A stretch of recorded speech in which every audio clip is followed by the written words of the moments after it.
nurseryman from Heaton's Nursery, which specialise in ferns and anthuriums.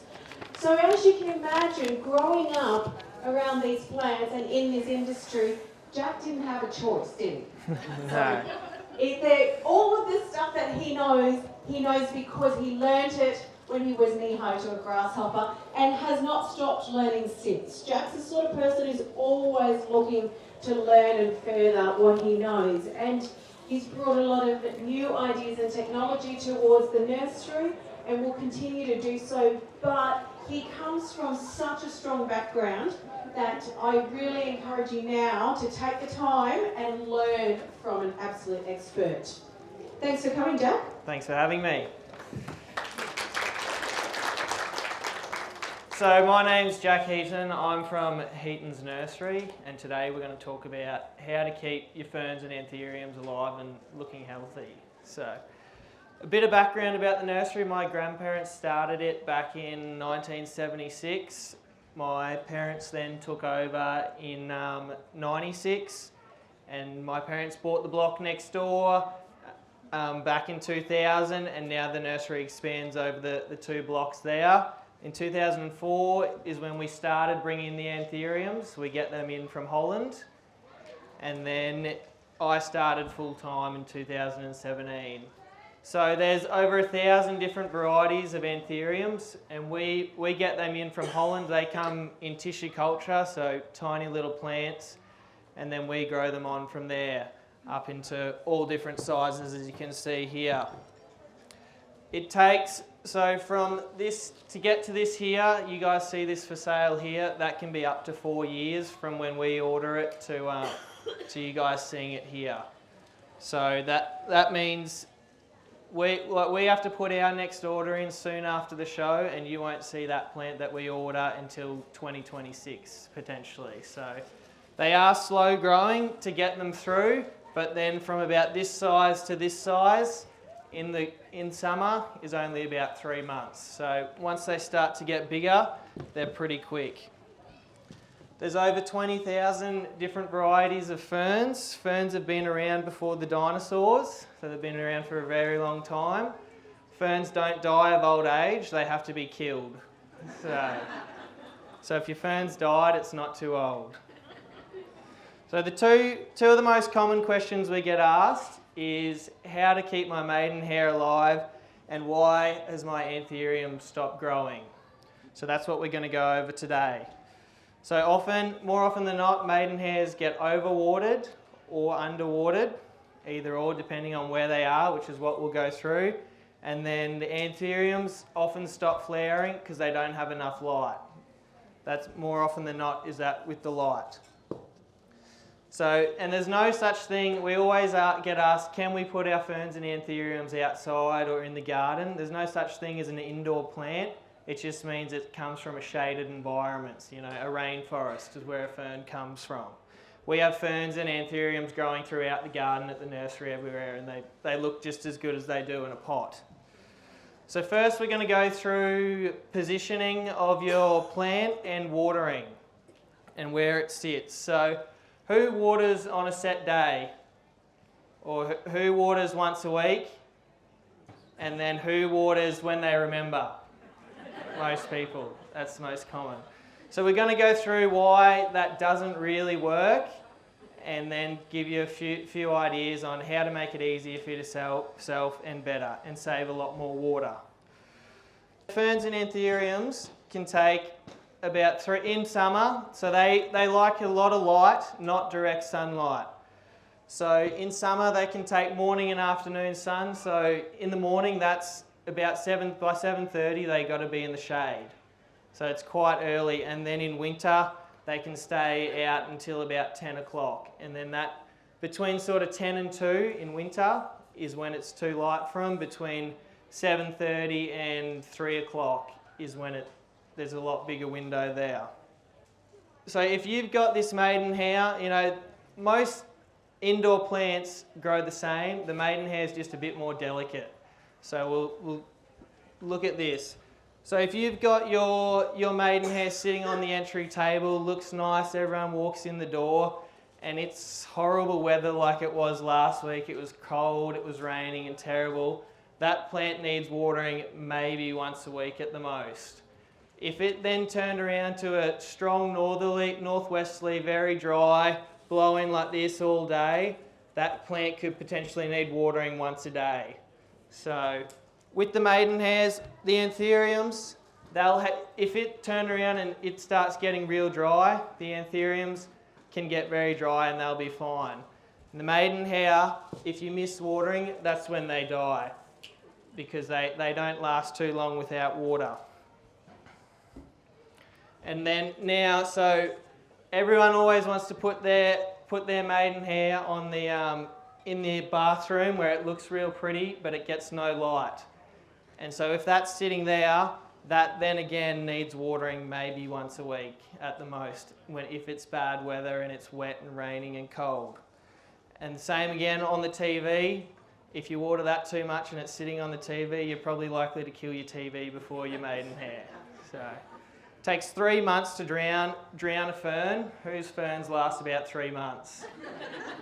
So yeah, that's a pretty good indicator that you're watering too much.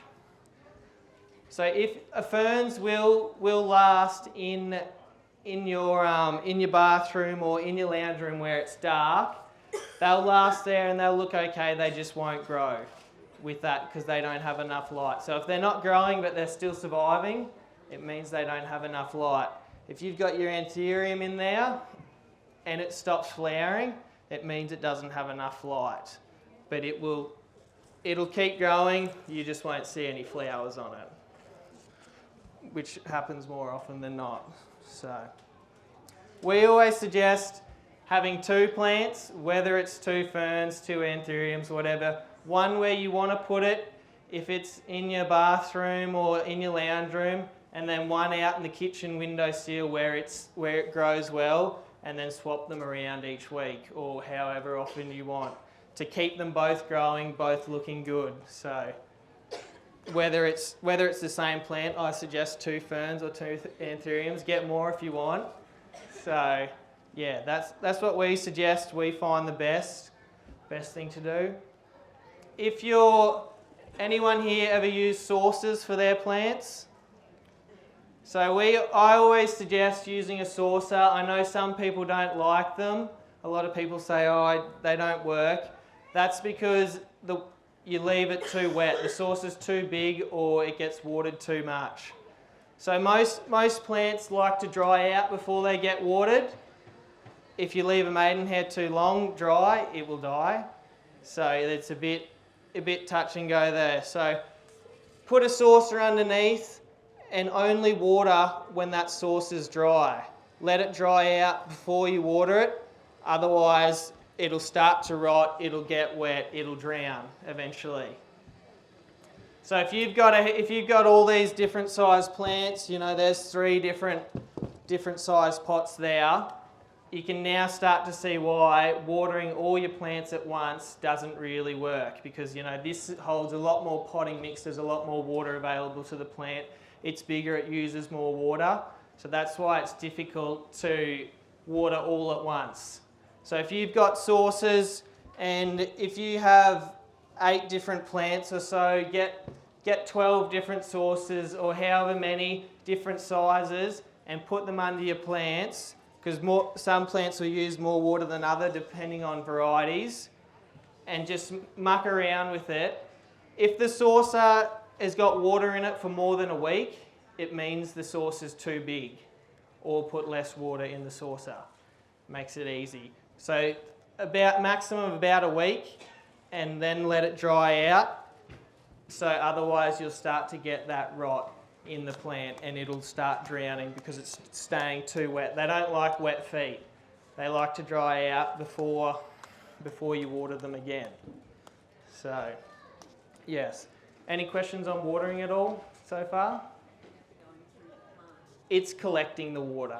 So it is best still water from the top and let it go into the saucer, and then the plant will suck the water back up, and then only water once that saucer is dry until you water again. No, it can sit in the saucer, and then see this this pot has got the holes in it, it'll draw the water up and then water then again. So that's mainly, so you can sort of see why now watering is a bit difficult. Yep. I read recently where you shouldn't soak the plant in a bowl of water. Is that... If you left them in there for, a week or more, a few hours, we often do that as well. If some plants get really dry in the nursery because they're not under one of the sprinklers or whatever it may be, we'll soak them and then put them back out again. So as long as however long it takes to wet up. So the anthuriums, because if everyone lives around here, it's been a pretty horrible almost 12 months now of rain, and our anthuriums live under a shade cloth, big shade cloth sheds at the nursery, and we've probably watered maybe 10 times in the past since sort of September, October last year, just because it's been so wet. And that is heavily to do with the potting mix, which we're about to go through now as well, depending on what type of potting mix you use. So we use a coir-based potting mix, which we do have down at our stand today. And if you look at this as a 2 litre jug, a cheap bark mix will hold about 10% water, and the coir potting mix holds about 70 to 80% water. So you're now getting that much more water available to your plant. So it's holding a lot more water. They still use about the same amount of water, you just don't have to water as often. So at the nursery, we can, instead of watering once every 2 days, we can water once a week, and if it rains in that week, we then don't have to water for 2 weeks. So you can see why having all that extra water available to the plant is so much better. So now, when we're repotting into this coir mix, people always ask, when do we repot? How do we know to repot? What potting mix? What fertilizer? So that's what we'll go through. So time of year, when's the best time of year to repot? We repot on average the anthuriums about once every 6 months because they're a bit slower growing than the ferns. And the ferns we repot once every 4 months roughly, give or take, depending on the season. So we go from this to this. So you never want to go I wouldn't go from that to that. That's too big of a jump for the plant. So we'll go into this. How to know when to repot is always tricky. Once the roots hit the side is when you can repot. Obviously you can't see that really, and if it's in a big pot, so that there can be repotted, you can see, because the roots are now hit the side, so it's now trying to find fertilizer and more area for the roots. So when repotting, especially with the anthuriums, it's a bit hard to see at the back. You guys at the front might be able to see, but the anthuriums grow up and out of the pots. So when you're repotting, you can pot that deeper and pot it up to about here, where the aerial roots finish. So if I was repotting that into that, it would sit about there, roughly. So can you divide that one you've got in your hand at that level, or you've got to wait older? Yes, it said, can you divide your anthurium? You can if you want. You just pull it apart and divide it. You'll see where each growing point's coming out. You can do, yes. Yep. So what time of year to repot? If you're potting up your pot plants, the best time of year to repot is once it starts warming up in spring. So if you haven't, so when was the last time someone repotted? 5 months ago, a year ago, 2 years? I think we had 9 years one time. So if you haven't repotted in that long, repot now. Give it fertilizer. So we pot all our anthuriums. We finished potting probably a couple of months ago once it started cooling down, and then we won't pot up again until spring comes and it starts warming up. So we'll repot then. If you repot your anthurium then, and then look at it and see have an idea and think that, yes, I'm going to look at repotting. Some, like this here, won't need repotting at the start of spring, but it might need top dressing with fertiliser. So if that gets potted up in the start of spring, that'll be fine in this pot for, it could last in that pot for years, but if you want to keep getting it bigger and bigger, you could pot in spring and then the start of next year, or Christmas time and then March next year, and it'll end up in a couple of years getting to those big pots that we have down under the grandstand there. Fertiliser, what fertiliser to use? We use slow release Osmocote fertiliser, which is similar to those ones there. It's just a general purpose one. We use a 8 to 9 month, and just each time, because we're potting up so often, we just incorporate it into the mix. It all gets mixed around and then we repot. So we add it into there, pot it up, and then potting up every 6 months. So for example, if we're doing that and you guys repot and you don't want to repot again, you could just top dress it a bit with fertiliser. Read the rates on the packet. If it says at half a teaspoon, half a handful isn't better. So if you do this and you get away with it, it means you're overwatering your plant, because if you're watering from the top, all the fertiliser's just getting leached out the bottom and you're wasting it.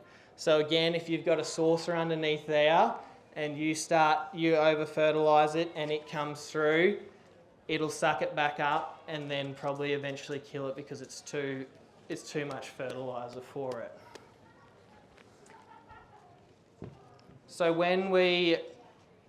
if you're repotting with the Osmocote fertiliser and mixing it all in, we just put a bit in the pot. If you mix it in with the mix, or we just put a bit in the pot with here we go. If we're going into that pot there, we'll put a bit of mix in the bottom there, put this plant in, and then fill around the rest of it, and that'll be good there. Put that back there.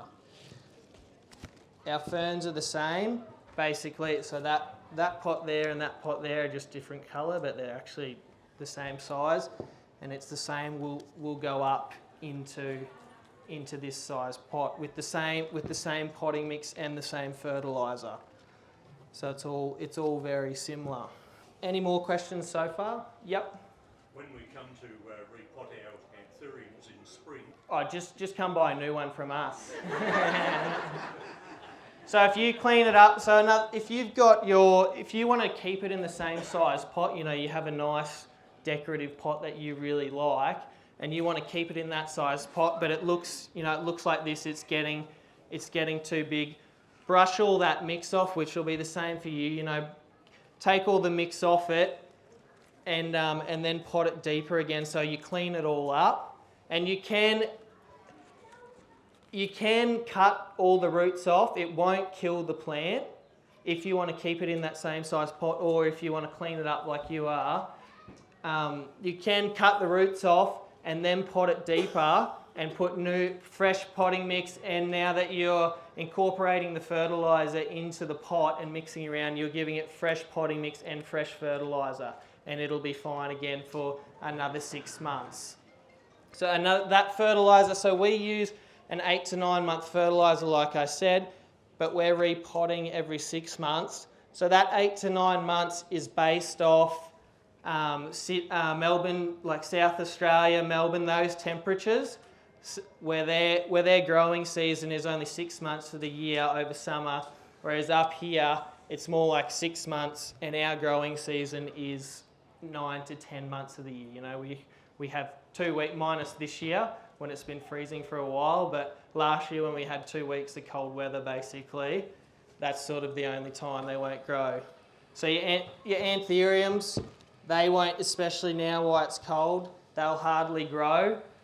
Anything down to anything below sort of 15 degrees, they'll sort of stop growing. They won't die off, but they'll stop. Anything under I think we had last year we had 3 or 4 degrees at the nursery, and we had a little bit of cold damage, nothing too bad. But anything under 15 degrees, they'll sort of stop growing, which up here, that's only a few hours in the morning, and then they'll start growing a bit throughout the day again. Any more questions? Yep. With the anthuriums, because you want them to flower, how do the other fertilizer? No, it's purely Osmocote, that's it.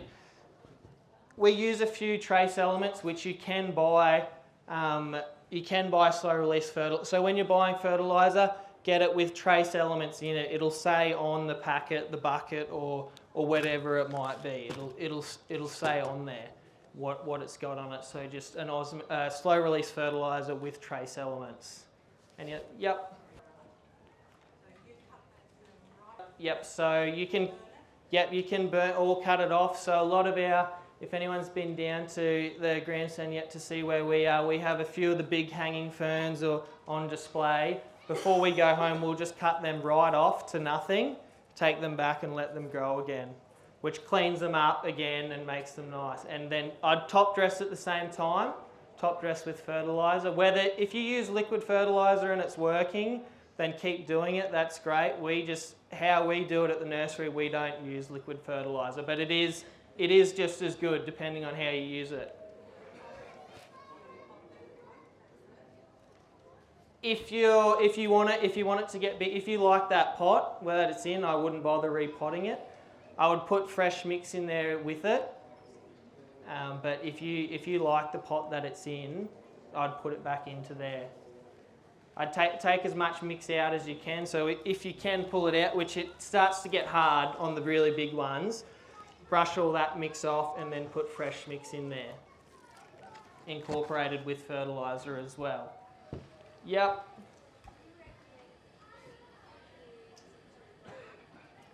Do you recommend putting anthuriums into the ground? Yes, if you want to. We have them at the nursery all around, and we rarely fertilise them. We hardly ever touch them, and they look just as good as what they do in a pot, as long as they're in the right area.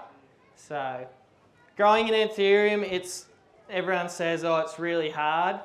It's quite easy. It's easy to grow. It's a bit difficult to find the right spot for it. So if you find the right spot, it'll flower like crazy and it'll grow unreal. But as soon as it doesn't like the light where it is, it'll eventually stop flowering. It won't die off. We had one of our really big ones, anthuriums, that would have had 50 flowers on it, went into a restaurant. Within 12 months, it didn't have a single flower on it. We brought it back into the nursery, 12 months. We didn't fertilise it or do anything to it. 12 months later, it had another 50 flowers on it again. So depending on where it is, depends how well it'll flower. Yep.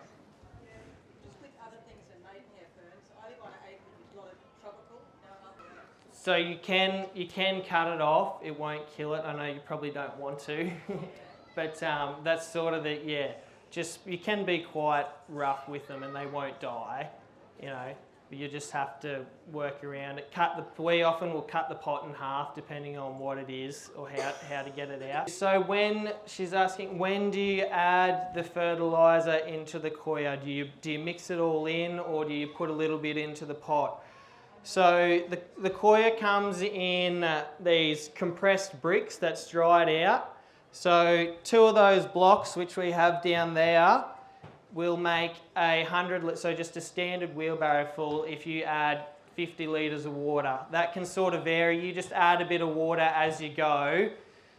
If you have 15 different plants that you want to repot, whether they're ferns and anthuriums, I would add the fertiliser into the wheelbarrow and mix it all up in the wheelbarrow and then repot your plants.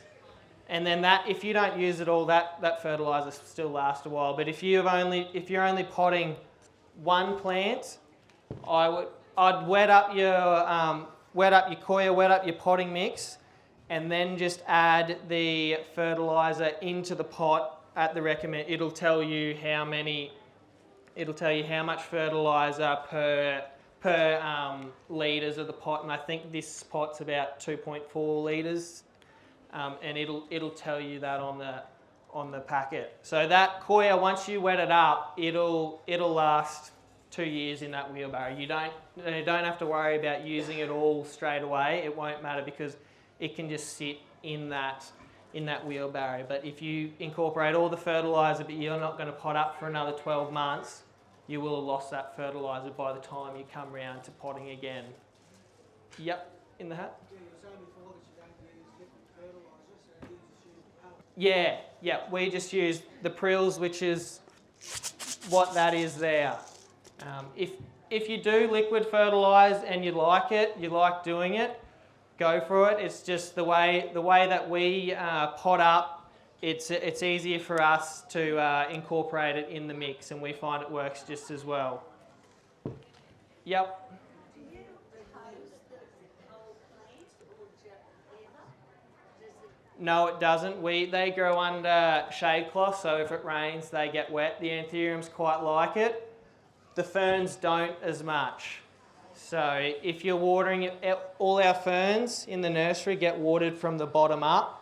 So if you're using a saucer, water from the top, but you don't have to wet all the foliage, and then it'll draw it up. Next. No. The dryer, do you recommend misting your ferns? No, that used to be a thing, not anymore. The drier you can keep your plants, the better off you are. The more disease-free they'll be, and the more healthy they'll be. They won't get rot, they won't get as many marks or anything. Yep. With the coir, when you're repotting, do you use 100% coir or do you put some potting into it? 100% coir. So all our stuff is just straight into the coir, and we've found, after the 40 years, we've found that's been the best, just to put straight into there. It's the easiest to use and it holds the most water. Yeah, the Anthurium's growing right out of the pot. It's quite old. It's been in that pot for a long time. Can she cut off these little leaves and pot it deeper? Yes, you can. Yep, the deeper the better, because they do grow up and out of the pot and get these aerial roots. So yes, you can cut it off and pot it as deep as you can. So, yep. Any more questions? Yes. Yep. Yeah, good luck. So she's got it in a glass pot. It's been in there for years and it's starting to grow out. Yes, if you want to keep it in that pot, I would give it a go of pulling it out. Like I said, breaking all that mix off. You can cut any aerial roots off and some of the roots from the bottom, and then pot it as deep as you can and put fresh mix and fresh fertiliser in there as well. Yeah. Yep.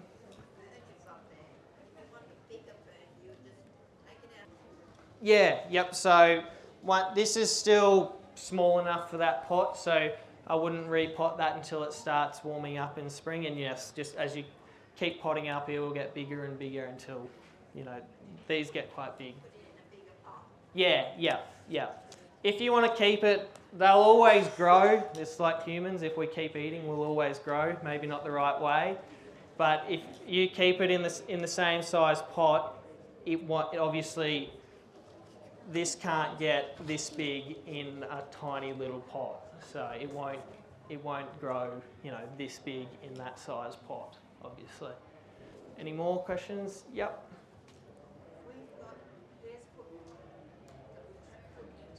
Yep, you can, yep. So, you'll have to just cut them off and then repot it, pull the basket apart, and then, yeah. So that's what we need to do, rather than take the basket and want to just tip it up somewhere. Yeah. You can be pretty rough with them and they'll still come back, especially the ferns. They come up everywhere. Like I went up to Fraser Island just after the bushfires last year, or whenever that was, everything was wiped out, and then I went up a couple months later and there was ferns growing everywhere. So they'll grow through anything. Any more questions? Yep. You said before with the Anthuriums that you just use the coir. Yeah, so incorporate, if like our really big ones that we have in the big pots, Obviously the potting mix starts to sink after a little while as it decomposes. We'll do the same. We'll mix up the fertiliser in the potting mix and then top it up and just make it level with the pot again. So you're topping it up. If the plant's full, you can just put some fertiliser around the top to just top dress it with the fertiliser, not actually filling the pot up. Yeah.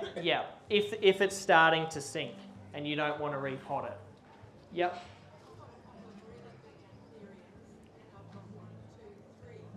So another one, she's got another Anthurium and it's getting overgrown for the pot. That's sort of got 3 different stems out there. You can just, if you want to break them off and split them up, you can. Otherwise, just again, take it out, repot it, and repot it as up to the top of those stems as deep as you can. No, you can just pot up to them. So, yeah, we have that with the big ones as well. So, yeah, you just pot it deeper.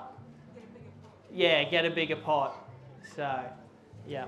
So that's basically it for growing your Anthuriums and ferns. If you've got any more questions, we're underneath the grandstand down on the other side of the oval there.